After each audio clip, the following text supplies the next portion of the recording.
రేవంత్ దమ్ముంటే మాతో కొట్లాడు అంటూ సూటిగా ప్రశ్నిస్తున్నారు. లగచర్ల ఘటనలో అరెస్ట్ అయ్యి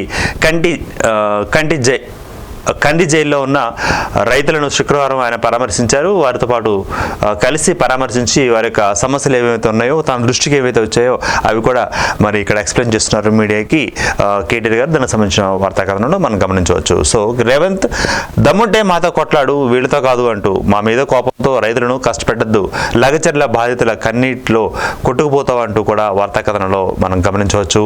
కాంగ్రెస్ సర్కార్పై తెలంగాణ మరలబడుతుంది, జాగ్రత్తగా ఉండండి అంటూ. నువ్వేమి చక్రవర్తి కాదు, ఉండేది జస్ట్ 5 ఏళ్లే, అధికారంలోకి వచ్చాక నేను వదిలిపెట్టబోము. లగచర్ల ఘటనలో బీఆర్ఎస్ వారిపైనే కేసులు, వారిపై 3rd డిగ్రీ ప్రయోగించి హింస పెట్టారు. జైలులో ఉన్న వాళ్ళు కనీసం నడలేకపోతున్నారు, ఆ మాత్రం వారిని బాధించారు.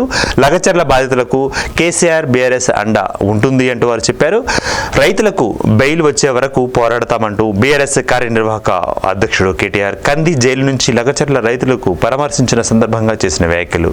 సో ఇవి మరి దమ్ముంటే మాతో కొట్లాడాలి కానీ రైతులు మీకేం చేశారంటూ కూడా ప్రశ్నించడం ఇక్కడ వ్యక్తిగతంగా తీసుకోవద్దు. ఆయన రాష్ట్ర ముఖ్యమంత్రిగా ఉన్నప్పుడు మనం ముఖ్యమంత్రిగానే వ్యవహరించి ముఖ్యమంత్రి మీద చేయాల్సిన వ్యాఖ్యలను ఆ తీరులోనే చేయాల్సి ఉంటుంది, వ్యక్తిగతంగా తీసుకోకూడదు. ఏ నాయకుడైనా సరే రాజకీయాలు రంగు రుచి వాసనలు తర్వాత మారిపోతాయి, కక్ష రాజకీయాలుగా మారిపోయే అవకాశాలు ఉన్నాయి. కాబట్టి ప్రజాస్వామిక పద్ధతిలో వ్యక్తిగత దూషణలు కాకుండా పార్టీ చూసుకోవాలి, లేకపోతే పార్టీ సిద్ధాంతాలు చూసుకోవాలి. ఇలా చూస్తే మంచిదంటూ కూడా బయట నుంచి వినిపిస్తున్న మాట.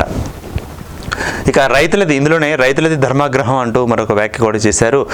POW రాష్ట్ర నేత సంధ్య కూడా వ్యాఖ్యానించడం మనం చూడొచ్చు. అన్యాయం జరిగిందనేది లగచర్ల బాధ, ఆ బాధతోనే అధికారులపై తిరుగుబాటు, సమస్య గుర్తించకుండా అక్రమ కేసులు పెడతారా, రైతులను అణగదొక్కాలని చూడొద్దు అంటూ సంధ్య మరి తన యొక్క వార్తాకారంలో కూడా చెప్పడం మనం గమనించవచ్చు.